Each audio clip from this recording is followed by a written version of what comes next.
الحمد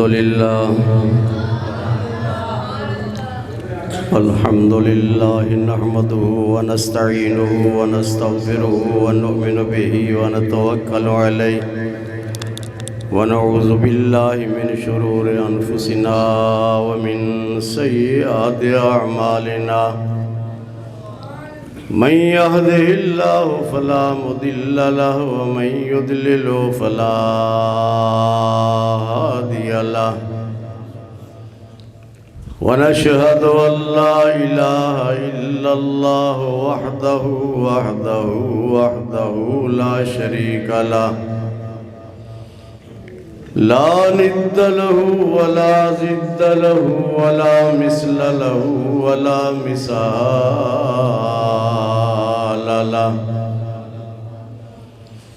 سرمدي أزلي أبدي دهري ديمومي لا أول له ولا آخر له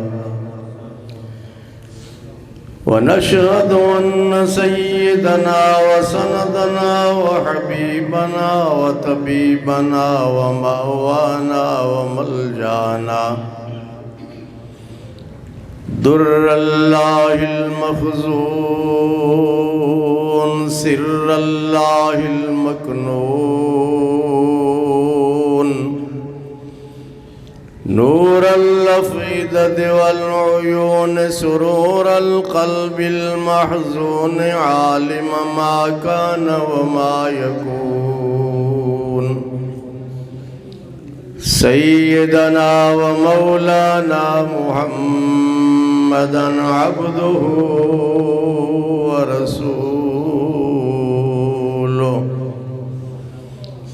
أما بعد فأعوذ بالله من الشيطان الرجيم بسم الله الرحمن الرحيم شهر رمضان الذي أنزل فيه القرآن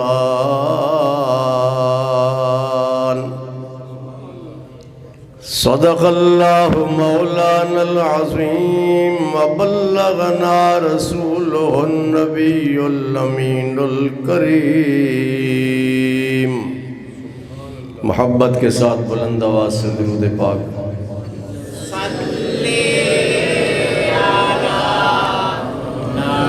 صلی علی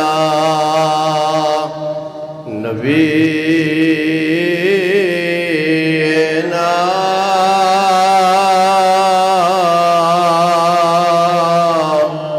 صلی علی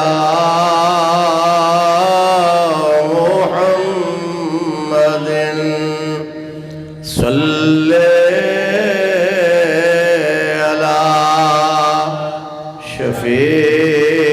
شفیعنا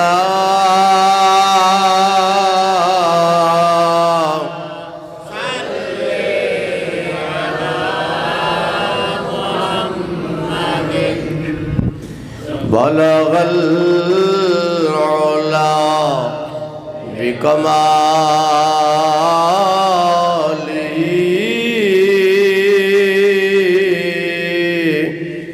كشف الدجى بجماله حسنت جميع خصاله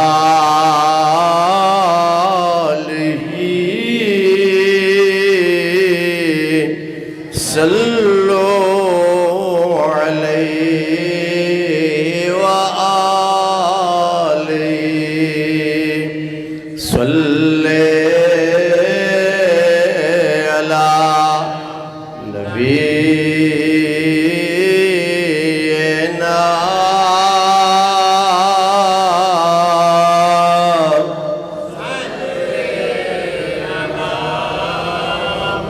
خسف القمر بجماله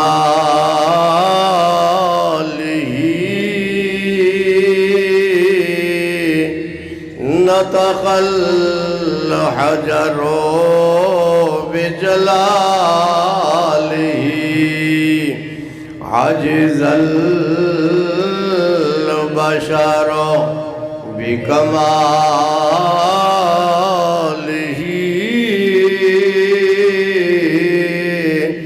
صلوا عليه وآله صلی علی نبینا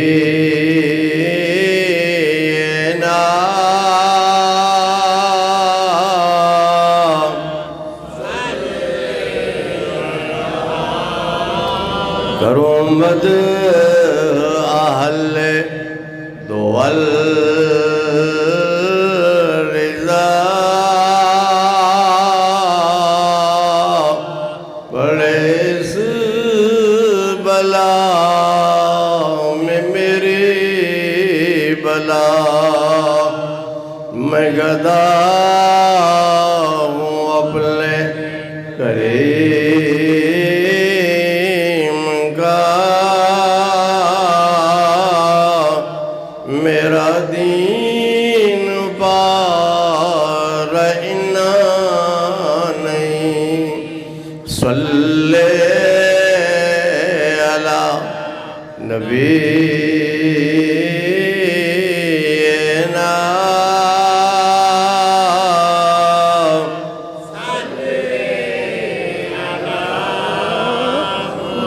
بزرگوں، بھائیو، عزیزوں، جو پیچھے بیٹھے ہیں آگے آ جائیں۔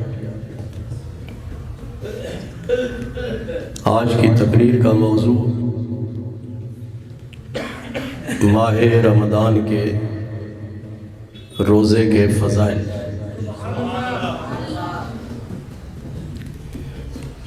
اللہ تعالیٰ نے قرآن پاک میں ارشاد فرمایا، شہر رمضان الذی انزل فیہ القرآن،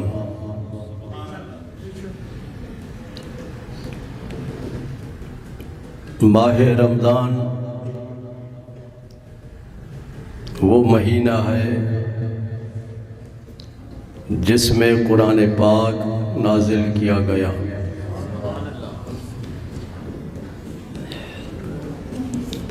دوسری آیت میں ارشاد فرمایا، یا ایھا الذین آمنوا، اے ایمان والو، کتب علیکم الصیام، تم پر روزے فرض کیے گئے ہیں، کما کتب علی الذین من قبلکم، جیسا کہ تم سے پہلے لوگوں پر روزے فرض کیے گئے، لعلکم تتقون، یہ روزے اس لیے فرض کیے گئے، فرضیت کی حکمت یہ ہے تاکہ تمہیں تقوی حاصل ہو۔ روزے سے تقوی اور پرہیزگاری حاصل ہوتی ہے۔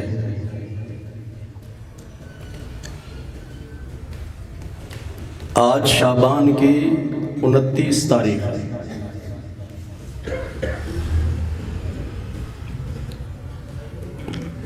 آج مرکزی رویت ہلال کمیٹی اور ملک کی زونل رویت ہلال کمیٹیوں کا شام کو اجلاس ہوگا، تو چاند دیکھنے یا نہ دیکھنے کے سلسلے میں فیصلہ کیا جائے گا۔ امکان یہ ہے کہ اس ماہ رمضان کا پہلا روزہ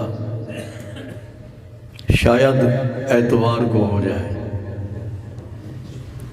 تاہم ایک دن باقی رہتا ہے یا 2 دن باقی رہتے ہیں، حضور صلی اللہ علیہ وسلم نے اس ماہ شعبان کے آخری دنوں میں خطبہ دیا. کیا دیا؟ وحید غور سے سنو. خطبہ کیا تھا؟ آپ ارشاد فرماتے ہیں یا ایھا الناس، اے لوگو، قد اظلکم شہر عظیم مبارک، ان قریب تم پر سایہ فگن ہو رہا ہے. ایک مہینہ جو کہ عظمت والا ہے، برکت والا ہے، یہ سرکار فرماتے ہیں.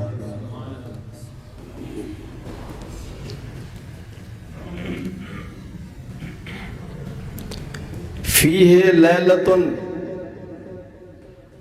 خیر من الف شہر، اس مہینے میں ایک رات ہے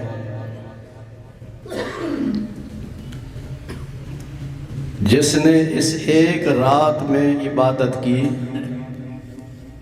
تو اسے 1000 مہینے کی عبادت سے بہتر ثواب عطا کیا جائے. اس کے بعد ارشاد فرمایا اس مہینے کی برکت کا یہ عالم ہے، اگر کوئی شخص اس مہینے میں نفل ادا کرے. کیا نفل کس کو کہتے ہیں؟ اس عبادت کو کہتے ہیں جو فرض کے علاوہ، فرض کے، اس نفل سے مراد صرف نفلی نماز نہیں ہے، فرض کے علاوہ جو عبادت ہے اس کو کیا کہتے ہیں؟ نفلی عبادت. جیسے نماز، 5 وقت کی نماز فرض ہے، فرضوں کے علاوہ جو سنتیں پڑھتے ہیں یا نفل پڑھتے ہیں وہ سب نفل ہیں. اسی طرح زکوٰۃ فرض ہے، زکوٰۃ کے علاوہ صدقہ کرتے ہیں، خیرات دیتے ہیں، کسی کی مدد کر دیتے ہیں فی سبیل اللہ، تو یہ نفل ہے. کیا ہے؟ نفل ہے. حج زندگی میں ایک فرض ہے، اگر کوئی آدمی اس فرض حج کے علاوہ اور حج کرتا ہے وہ سب نفل ہے. سمجھ آ رہی ہے؟ روزہ، ماہ رمضان کا روزہ فرض ہے، اگر اس روزے کے علاوہ کوئی آدمی روزہ رکھتا ہے دوسرے مہینوں میں، جیسا کہ حضور صلی اللہ علیہ وسلم بھی رکھتے تھے، تو وہ سب کیا ہیں؟ نفل ہیں، نفلی روزے کہلائیں گے. تو حضور صلی اللہ علیہ وسلم نے ارشاد فرمایا اگر کوئی شخص اس مہینے میں یعنی ماہ رمضان میں نفل ادا کرے تو اللہ تبارک و تعالی اسے دوسرے مہینے کے فرض کے برابر ثواب دیتا ہے.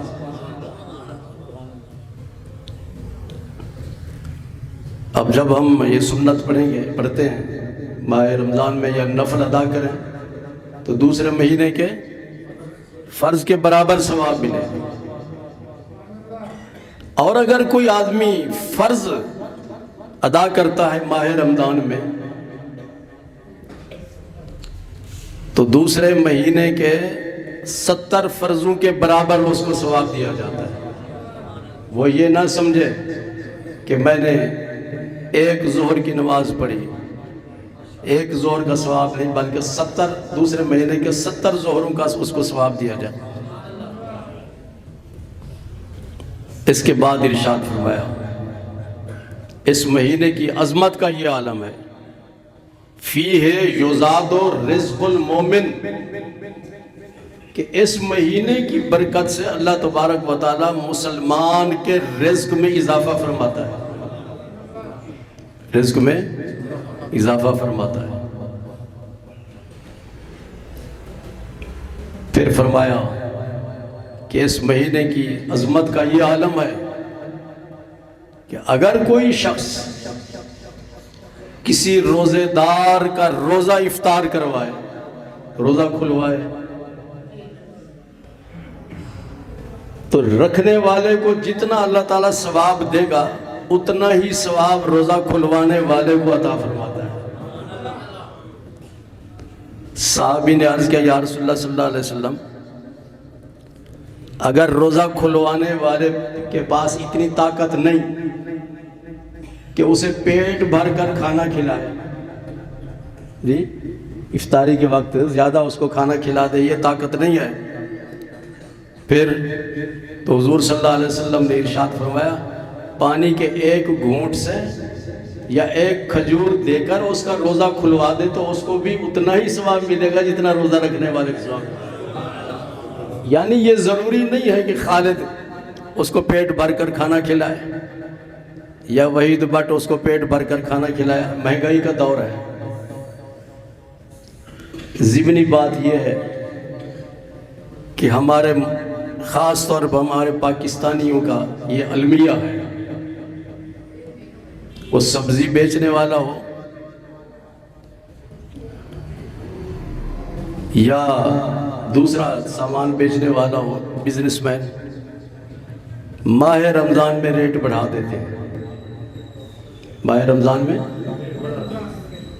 اور غیر مسلم دوسرے ملکوں کے جو غیر مسلم ہیں باقاعدہ پارلیمنٹ سے منظوری لیتے ہیں کہ ماہ رمضان میں یہ جتنی بھی کھانے پینے کی چیزیں ہیں ان میں اتنی رعایت دی جائے گی لوگوں کو۔ ہمارے ہاں یہ نہیں ہے۔ ہمارے ہاں پارلیمنٹ والے جو ممبر حضرات ہیں وہ کیا کرتے ہیں، وہ سارا آپ کے سامنے اپنی تنخواہیں بڑھوا لیں گے، اپنے الاؤنسز بڑھوا لیں گے اور دوسرے کام اپنے کروا لیتے ہیں، کبھی اس طرف توجہ نہیں ہوئی۔ قانون سازی کریں اس معاملے میں، خاص طور پر ماہ رمضان میں قیمتوں کے سلسلے میں۔ ایک اور بات، یہ میرے سامنے وکیل صاحب بیٹھے، بزرگ آدمی ہیں، پاکستان کے آئین میں لکھا ہوا ہے، کافی دنوں سے میں اس مسئلے پہ غور بھی کر رہا تھا، پریشانی بھی لائق تھی کہ پاکستان کے آئین میں یہ لکھا ہوا ہے کہ اس کا کوئی قانون قرآن اور حدیث کے خلاف نہیں ہوگا، ہے کہ نہیں؟ یہ لکھا ہوا ہے، اور آئلی قانون چل رہے ہیں کہ نہیں؟ بولو، ہے نا آئلی قانون؟ اور آئلی قانون میں کافی شقیں ایسی ہیں جو قرآن حدیث کے خلاف ہیں، ہے کہ نہیں؟ وکیلوں میں سے کسی نے بھی نہیں، علماء میں سے کسی نے بھی نہیں، پارلیمنٹ کے ممبران میں سے کسی نے بھی اس چیز کا نوٹس نہیں لیا کہ وہ لوگ ایک تحریک کے ذریعے، ایک مہم کے ذریعے کوشش کریں کہ یہ آئلی قوانین کے اندر جو شقیں قرآن اور حدیث کے خلاف ہیں ان کو ختم کر دیا جائے۔ آپ وکیلوں کا، وکیل حضرات باہر نکلتے ہیں عدالتی نظام کے لیے، ججز کے لیے، دوسرے لوگ، دوسرے معاملات کے لیے، اس مسئلے کے لیے بھی تو باہر نکلیں کہ کوئی قانون جب آئین کہتا ہے کہ قرآن اور حدیث کے خلاف نہیں ہوگا تو یہ آئلی قانون اس ملک کے اندر کیوں نافذ ہے، ان کو ختم کیا جائے کہ نہیں؟ کیوں بھائی بابا، ایک بناؤ اس قسم کی تنظیم وکیلوں کی اور یہ مہم چلاؤ اور ممبران کو کہو کہ بھی اس طرف توجہ دیں۔ دوسری قانون سازی تو آپ لوگ کرتے ہیں، یہ آئینی تقاضا ہے، آئین کے خلاف ہے جو کچھ بھی ہو رہا ہے۔ پھر یہ اسلامی ملک ہے، سکولوں میں بچوں کو مختلف پروگراموں کے ذریعے جمعہ کے دن بلا لیتے ہیں ماں باپ کو کہ جب والدین کا ڈے ہے، آج فلاں ہے، آج فلاں ہے، جمعہ کے دن چھٹی ہونی چاہیے، خاص طور پر سکولوں میں، تاکہ بچے مسجد میں آئیں اور علماء کا خطاب سنیں، اپنے دینی اور اسلامی معاملات کے سلسلے میں اپنی اصلاح کر سکیں۔ حکومت سے میں مطالبہ کروں گا کہ پورے ملک کے اندر جمعہ کے دن چھٹی کی جائے تاکہ لوگ اچھے طریقے سے جمعہ کے لیے تیاری کر سکیں اور بچے بھی تیاری کر سکیں۔ اور دوسرا یہ ہے کہ جمعہ کے دن پورے ملک کے اندر لوڈ شیڈنگ نہیں ہونی چاہیے، تاکہ اچھے طریقے سے لوگ جمعہ کی تیاری کر سکیں۔ تو مہنگائی کو کنٹرول کرنے کے لیے قانون سازی ہونی چاہیے، صوبائی اسمبلیوں میں بھی اور قومی اسمبلی میں بھی، اور آئینی قوانین کے خلاف بھی بھرپور مہم چلانی چاہیے تاکہ ان کو ختم کر دیا جائے۔ یہ جو خلو کے مسائل ہیں یا پوتا پوتی اور نواسہ نواسی کی وراثت کے مسائل ہیں، یہ سب شریعت کے خلاف ہیں۔ رحمت عالم نور مجسم صلی اللہ علیہ وسلم نے ارشاد فرمایا، تو ارشاد فرمایا اولہ رحمت وأوسطہ مغفرۃ وآخرہ عتق من النار۔ ہر مہینے میں 3 عشرے ہوتے ہیں، 10 دن ہوتے ہیں نا، 30 دن کا ہوتا ہے۔ فرمایا پہلے 10 دنوں میں اللہ تعالیٰ کی رحمت نازل ہوتی ہے۔ ماہ رمضان میں پہلے 10 دنوں میں اللہ تعالیٰ کی رحمت نازل ہوتی ہے، 24 گھنٹے اللہ تعالیٰ کی رحمت کا نزول ہو رہا ہوتا ہے۔ دوسرے 10 دنوں میں فرمایا وَأَوْسَطُهُ مَغْفِرَةٌ، دوسرے 10 دنوں میں اللہ تبارک و تعالیٰ گناہ گاروں کے گناہوں کو بخش دیتا ہے، اور تیسرے 10 دنوں میں اللہ تبارک و تعالیٰ لوگوں کو جہنم سے آزادی کا سرٹیفکیٹ عطا فرماتا ہے کہ میں نے اس کو جہنم سے آزاد کر دیا، میں نے اس کو جہنم سے آزاد کر دیا، میں نے اس کو جہنم سے آزاد کر دیا۔ اور اس کی تعداد میں نے لکھی ہوئی ہے، اس وقت مجھے یاد نہیں، وہ پھر میں آئندہ جمعۃ المبارک میں بتاؤں گا کہ کتنے پورے مہینے میں اللہ تبارک و تعالیٰ کتنے کروڑ لوگوں کو جہنم سے آزادی کا سرٹیفکیٹ عطا فرماتا ہے۔ ارشاد فرمایا اس مہینے میں اللہ تبارک و تعالیٰ جنت کے دروازے کھول دیتا ہے اور جہنم کے دروازے بند کر دیتا ہے،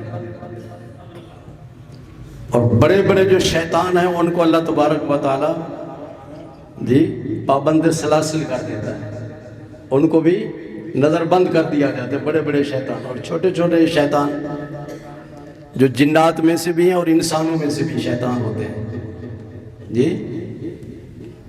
انسانوں میں سے کون ہوتے ہیں؟ جو میاں بیوی کو لڑانے کی کوشش کرتے ہیں، یا ایک مسلمان کو دوسرے مسلمان کے ساتھ لڑانے کی کوشش کرتے ہیں، غیبت کرتے ہیں، ادھر کی بات سنی ادھر کر دیا اور ادھر کی بات سنی ادھر کر دیا، آپس میں لڑائی کروا دیتے ہیں۔ یہ انسانوں میں سے شیطان ہے۔ کیا ہے؟ الذی یوسوس فی صدور الناس من الجنۃ والناس، لوگوں کے دلوں میں وسوسہ ڈالتا ہے۔ حضور صلی اللہ علیہ وسلم تشریف لے جا رہے ہیں، سواری پہ جلوہ گر ہیں، آگے گئے تو 2 قبریں تھیں، تو حضور صلی اللہ علیہ وسلم اتر گئے۔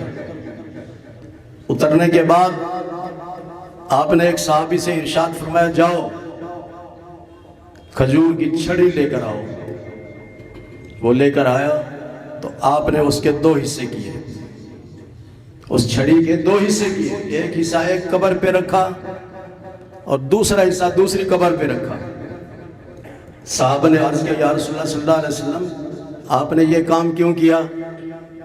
تو آپ نے ارشاد فرمایا کہ یہ دونوں قبر والے اللہ کے عذاب میں مبتلا ہیں، دونوں قبر والے اللہ کے عذاب میں مبتلا ہیں۔ کیوں؟ فرمایا کہ ایک قبر والا چغل خور تھا۔ کیا تھا؟ جانتے ہیں چغل خور کون ہوتا ہے؟ خان صاحب، چغل خور کون ہوتا ہے؟ ادھر کی بات سن کر ادھر اور ادھر کی بات سن کر ادھر، کہ وہ آپ کے بارے میں یہ کہہ رہا تھا اس کو کہے گا کہ اس کے بارے میں یہ کہا۔ حضرت شیخ سعدی رحمۃ اللہ علیہ ارشاد فرماتے ہیں، بہت بڑے جہاں دیدہ شخصیت تھے، پوری دنیا کا انہوں نے دورہ کیا تھا، ایران کے رہنے والے تھے حضرت شیخ سعدی رحمۃ اللہ علیہ، بڑی پتے کی باتیں انہوں نے کی ہیں گلستان بوستان کے اندر۔ آپ ارشاد فرماتے ہیں اگر کوئی شخص تیرے سامنے کسی کی غیبت کرے، کسی کا گلہ کرے، آج کل یہ غذا بنی ہوئی ہے، گلہ کرنا کیا ہے؟ غذا ہے۔ اگر کوئی شخص تیرے سامنے کسی کا گلہ کرے تو تو یقین کر لے کہ یہ میرا گلہ بھی کرے گا لوگوں کے سامنے۔ اس لیے جب کوئی کسی کا گلہ کرنا شروع کر دے آپ کے سامنے، اس کو روک دے، اس کو کہہ دے کہ کسی کی غیبت کرنا، کسی کا گلہ کرنا گناہ کبیرہ ہے، یہ چھوٹا گناہ نہیں ہے، گناہ کبیرہ ہے۔ دوسرا، یا رسول اللہ دوسرے کا کیا گناہ ہے؟ آپ نے ارشاد فرمایا جب یہ پیشاب کرتا تھا تو پیشاب کے چھینٹوں سے نہیں بچتا تھا۔ جس طرح کے لوگ کھڑے ہو کے پیشاب کرتے ہیں تو وہ چھینٹیں اس کے پاؤں پہ پڑتی رہتی ہیں، تو یہ پیشاب کے قطرات سے اپنے آپ کو نہیں بچاتا تھا، اس لیے یہ عذاب میں مبتلا ہے، قبر کے عذاب میں مبتلا ہے۔ یا رسول اللہ پھر یہ چھڑی کے ٹکڑے کیوں رکھے آپ نے؟ تو آپ نے ارشاد فرمایا جب تک یہ سرسبز رہیں گے، جب تک یہ سرسبز رہیں گے، اللہ کی تسبیح کرتے رہیں گے، اللہ کا ذکر کرتے رہیں گے، خشک ہونے تک جب تک یہ سرسبز رہیں گے تو اللہ کا ذکر کرتے رہیں گے، اور اللہ کے ذکر کی برکت سے قبر والوں کو فائدہ پہنچے گا۔ اسی لیے ہم قبروں پر پھول بھی ڈالتے ہیں یا کوئی اور سبزہ وغیرہ لگا دیتے ہیں اگر کچی قبر ہو تو، کہ جب تک وہ سبزہ رہتا ہے تو اس کا وہ اللہ کا ذکر کرتے، وَإِن مِّن شَيْءٍ إِلَّا يُسَبِّحُ بِحَمْدِهِ، ہر شے اللہ تبارک و تعالیٰ کی تسبیح بیان کرتی ہے، تو اللہ کے ذکر کی برکت سے اس کو قبر میں فائدہ پہنچے گا۔ اور ارشاد فرمایا، اس سے یہ بات بھی واضح ہوئی کہ اللہ کے نبی کی نگاہ وہاں پہنچتی ہے جہاں ہماری تمہاری نگاہ نہیں پہنچتی۔ آپ جاتے ہیں نا قبرستان میں، کبھی دیکھا ہے؟ جی قبر والے کو دیکھا ہے آپ نے؟ لیکن حضور صلی اللہ علیہ وسلم دیکھ رہے ہیں، اور یہ بھی دیکھ رہے ہیں کہ کس حال میں ہے، اور یہ بھی آپ کو اللہ تعالیٰ نے علم عطا فرما دیا کہ اس کا گناہ کیا تھا، قصور کیا تھا کہ اس کو قبر میں عذاب ہو رہا ہے۔ اللہ کے نبی کے سامنے قیامت تک آنے والے کسی شخص کے دل کی کیفیت چھپی ہوئی نہیں ہے، ہر چیز کا اللہ نے اپنے محبوب کو علم عطا فرما دیا۔ اور اگر کوئی شخص جان بوجھ کر روزہ توڑ دے، روزہ رکھا ہوا ہے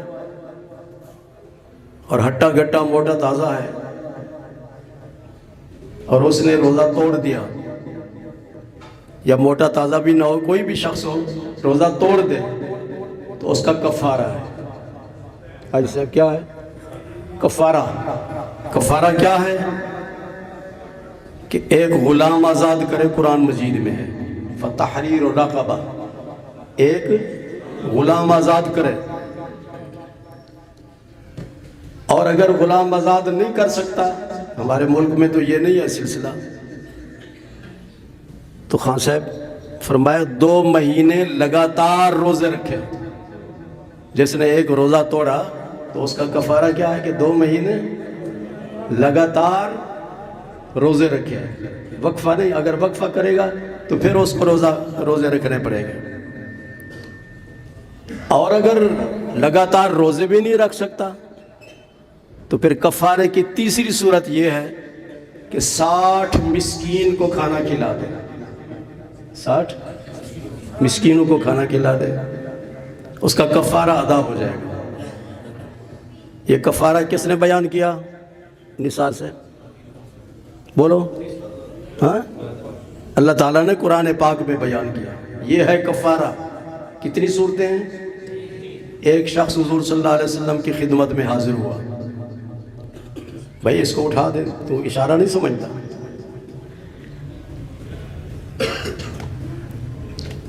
عرض کیا یا رسول اللہ صلی اللہ علیہ وسلم میں نے قصداً روزہ توڑ دیا ہے، قصداً روزہ توڑ دیا ہے، تو اب مجھے کیا کرنا چاہیے؟ حضور صلی اللہ علیہ وسلم نے ارشاد فرمایا قرآن کہتا ہے غلام آزاد کر، دوسری صورت یہ ہے عرض کرتا ہے میں تو غلام آزاد نہیں کر سکتا، آپ نے فرمایا پھر تو 2 مہینے متواتر روزے رکھ، عرض کرتا ہے میں تو کمزور آدمی 2 مہینے روزے نہیں رکھ سکتا، تو ارشاد فرمایا اگر تو 2 مہینے روزے نہیں رکھ سکتا تو 60 مسکین کو کھانا کھلا دے۔ سمجھ لیں؟ عرض کرتا ہے یا رسول اللہ صلی اللہ علیہ وسلم اس پورے مدینہ منورہ میں مجھ سے زیادہ غریب کوئی شخص نہیں ہے، میں 60 مسکین کو کھانا بھی نہیں کھلا سکتا۔ ارشاد فرمایا بیٹھ جاؤ، اللہ کے نبی سے کائنات کی کوئی چیز پوشیدہ نہیں ہے، بیٹھ گیا۔ صحابہ کرام کا یہ معمول تھا مدینہ منورہ میں، جب بھی ان کے کھجوروں کے باغ پکتے تھے تو سب سے پہلے کھجوریں توڑ کر حضور صلی اللہ علیہ وسلم کی خدمت میں پیش کرتے تھے، بعد میں خود بھی کھاتے تھے، لوگوں کو بھی کھلاتے تھے اور بیچتے بھی تھے۔ کیسے پیارے مرید تھے جی۔ تو ایک شخص آیا، اس نے کھجوروں کا ٹوکرا حضور صلی اللہ علیہ وسلم کی خدمت میں پیش کر دیا۔ آپ نے ارشاد فرمایا این السائل، وہ سوال کرنے والا کہاں ہے؟ کھڑا ہو گیا۔ آپ نے ارشاد فرمایا تم نے روزہ توڑا ہے؟ ہاں یا رسول اللہ صلی اللہ علیہ وسلم۔ تو ارشاد فرمایا اچھا یہ کھجوریں، یہ جو لوگ بیٹھے ہوئے ہیں صحابہ، ان میں تقسیم کر دو، تمہارا کفارہ ادا ہو جائے گا۔ اب قرآن پاک میں تو 3 صورتیں بیان کی گئی کفارے کی، لیکن اللہ نے اپنے محبوب کریم صلی اللہ علیہ وسلم کو مختار مطلق بنایا، اختیار عطا فرمایا۔ ارشاد فرمایا یہ تقسیم کر دیں تیرا کفارہ ادا ہو جائے گا۔ پھر وہ کیا کہتا ہے؟ عرض کرتا ہے یا رسول اللہ صلی اللہ علیہ وسلم اس پورے مدینے میں مجھ سے زیادہ مستحق ان کھجوروں کا اور کوئی نہیں ہے۔ تو سرکار مسکرائے، آپ نے ارشاد فرمایا اچھا یہ ٹوکرا تو لینا چاہتا ہے؟ تو ارشاد فرمایا انفق علیک وعلی عیالک فہو کفارۃ لک۔ ارشاد فرمایا چلو یہ ٹوکرا لے جاؤ، تم بھی کھاؤ، بچوں کو بھی کھلاؤ، تمہارا کفارہ ادا ہو جائے گا۔ اللہ نے اپنے محبوب کریم صلی اللہ علیہ وسلم کو مختار مطلق بنا کر بھیجا ہے اور فرمایا وما ینطق عن الہوی ان ہوا الا وحی یوحی، میرے محبوب کریم صلی اللہ علیہ وسلم لفظ نکالتے ہیں وہ وحی الہی ہوا کرتا ہے۔ تو یہ سمجھ لیں کہ یہ فیصلہ آپ کا فیصلہ نہیں تھا، یہ رب کریم کا فیصلہ تھا کہ میرے محبوب کی خدمت میں جو حاضر ہونے والا شخص ہے وہ مایوس ہو کر نہ لوٹے، کچھ نہ کچھ حاصل کر کے جائے۔ اما السائل فلا تنہر۔ تو دعا کیجئے کہ اللہ تبارک و تعالی ہم سب کو ماہ رمضان کے احترام کی توفیق عطا فرمائے اور اس ماہ رمضان میں زیادہ سے زیادہ اللہ کے راستے میں خرچ کرنے کی توفیق عطا فرمائے۔ تو آپ کے علم میں ہے کہ ہر سال آپ سب لوگ اس مسجد میں افطاری اور سحری کے لیے انتظام کرتے ہیں، تو جتنا بھی آپ لوگوں سے ہو سکے لوگوں کی سحری کے لیے اور افطاری کے لیے انتظام کیجئے۔ اپنی محلے کی مسجد میں بھی یا دوسری جگہ بھی جتنا بھی ہو سکے آپ جس روزے دار کا روزہ کھلوائیں گے تو جتنا ثواب اس کو ملے گا اتنا ثواب آپ کو ہی ملے گا۔ وآخر دعوانا الحمدللہ رب العالمین۔